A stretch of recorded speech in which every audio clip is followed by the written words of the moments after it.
Hey, so yesterday we got to hear from Enobarbus, which was kind of fun, but screw that. Today we're back to Mark Antony because the play is about him and her, and yeah, I guess nobody else really counts.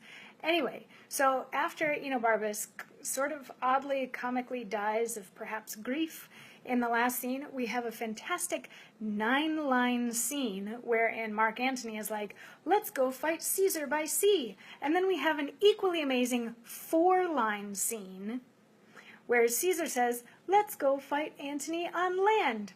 And now that lands us here in Act 4, Scene 12. Oh my goodness, he just keeps going with these scenes. Which is Antony somewhere else on the battlefield, and he sees that some of his fleet has switched over to be supporting Caesar now. So now he's upset, and of course he's going to blame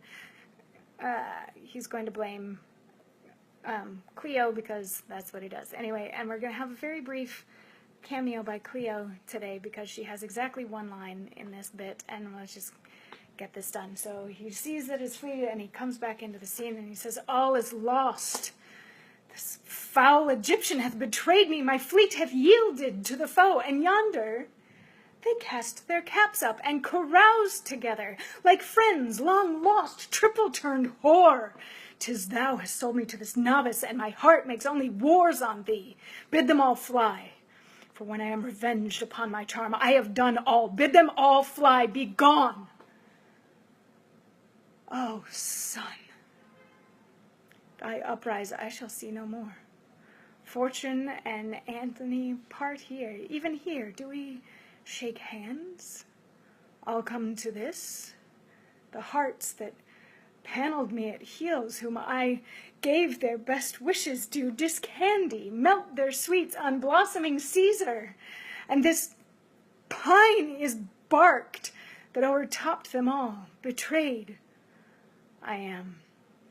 Oh, this false soul of Egypt, this grave charm whose eye becked forth my wars and called them home, whose bosom was my crownet, my chief end, like a right gypsy, have at fast and loose beguiled me to the very heart of loss.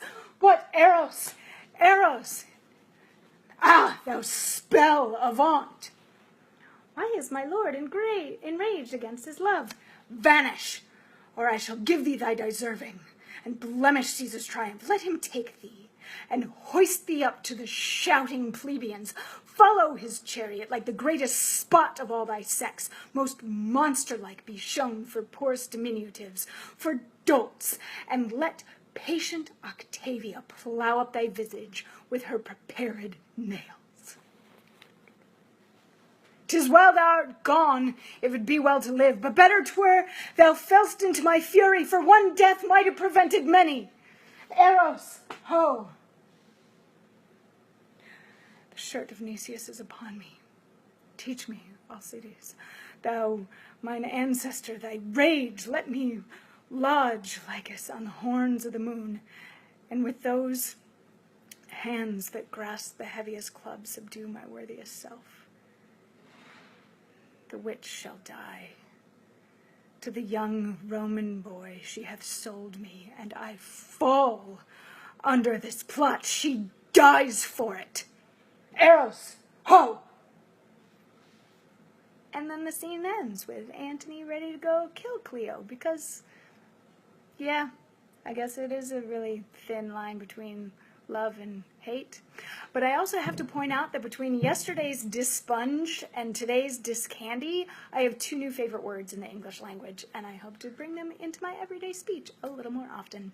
I will see you guys tomorrow. Mwah.